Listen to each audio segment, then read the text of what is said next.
Hello everybody, welcome back to another Christianity video and another Noah's Ark video. Today, we're going to be going over Genesis 8, whole Genesis 8.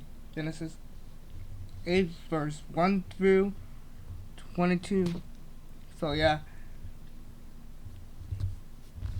and if you guys are a little behind on Noah's Ark videos or Christianity content videos, you can check out the playlist and the cards up above. There will be two cards. First will be Christianity videos playlist. Then right about now it's gonna be the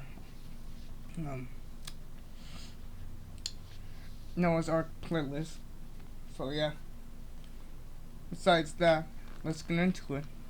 It says, alright, here we go. But God remembered Noah and all the wild animals in the livestock that were with him in the ark.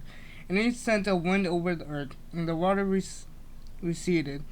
Now the springs of the deep and the floodgates of the heavens have been closed, and the rain had stopped falling from the sky. The water receded steadily from the earth. At the end of the 150 days, the water had gone down, and on the 7th day of the 7th month, it came to rest on the mountains of earth. The waters continued to recede until the 10th month, and on the first day of the 10th month, the tops of the mountains became visible. After 40 days, Noah opened the window he had made in the ark and sent out a raven, and it kept flying back and forth until the water had dried up from earth. Then he sent out a dove to see if the water has receded from the surface of the ground. But the dove could find nowhere to perch because there was water all over the surface of the earth. So it returned to Noah in the ark. He reached out his hand and took the dove and brought it back to himself in the ark. He waited 7 more days and again sent out the dove from the ark. When the dove returned to him in the evening, there in its beak was freshly plucked olive leaf. Then Noah knew that the waters had receded from the earth. He waited 7 more days, and he sent the dove out again. But this time, it did not return to him. By the first day of the first month of Noah's 601st year, the water had dried up from the earth. Noah then removed the covering from the ark and saw that the surface of the ground was dry. By the 27th day of the second month, the earth was completely dry. Then God said to Noah, "Come out of the ark, and you and your wife and your sons and their wives. Bring out every kind of living creature that is with you, the birds, the animals, and all the creatures that move along the ground, so they can multiply on the earth and be fruitful, and increase the number on it."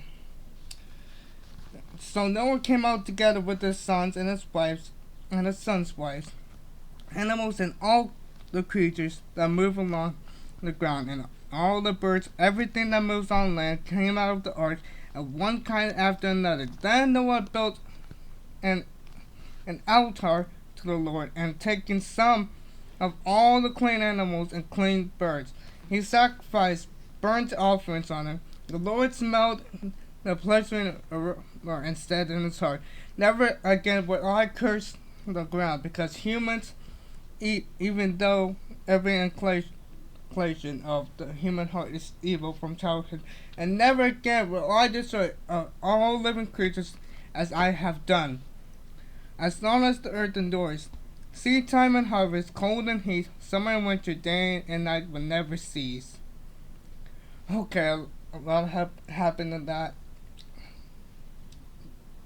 those verses. So basically, the flood had stopped after everything was gone, and it's just Noah and the ark left. And then everyone everyone who was on the ark got off because now the land was completely dry. Next time we're gonna go over Genesis 9. Thank you guys so much for watching. God bless.